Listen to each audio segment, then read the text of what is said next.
लोग कहानी दहशत की। प्रियंका आज काफी थकी हुई थी। एक तो पूरे दिन शिफ्टिंग का काम, ऊपर से किराए को लेकर नए मकान मालिक से बहस। भला अंतिम समय में कोई मकान मालिक किराया बढ़ाने की बात करता है क्या?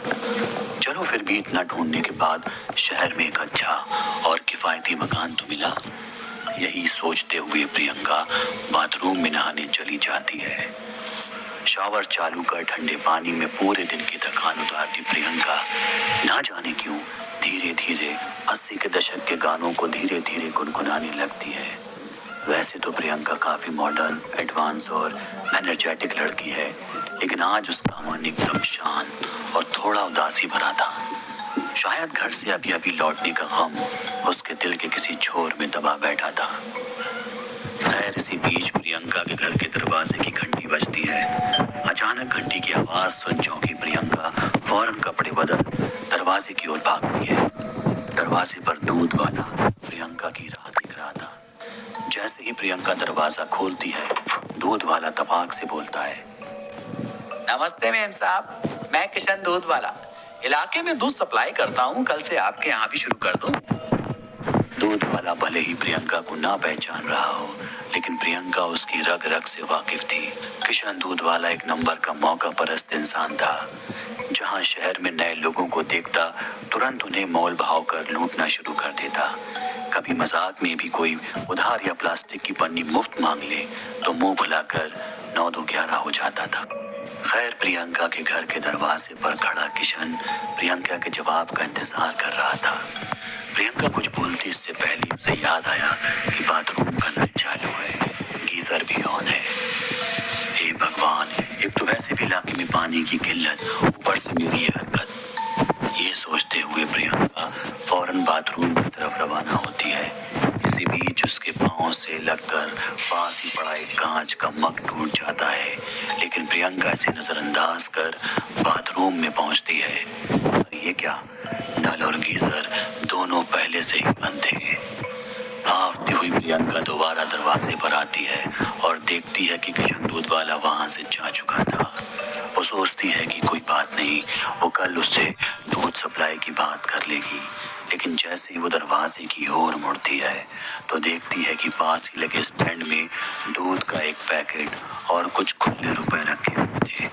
देखकर ऐसा लग रहा था कि जैसे किसी ने दूध वाले को पहले पैसे दिए हों, फिर उससे दूध का पैकेट लिया हो और बाकी बचे खुले पैसे दूध वाले ने उसे लौटाए हों। इन सब को नजरअंदाज कर जब प्रियंका घर के अंदर लौटती है तो देखती है कि कमरे का फ्लोर एकदम से साफ था। यहाँ तक कि टूटे हुए कांच के मग के टुकड़े भी फ्लोर से गायब थे। प्रियंका के दिमाग में कई सवाल थे, लेकिन जवाब एक भी नहीं। खैर, अब रात हो चली थी। प्रियंका जहाँ रहती थी वो इलाका दिन में जितना गुलजार था, रात में उतना ही सुनसान।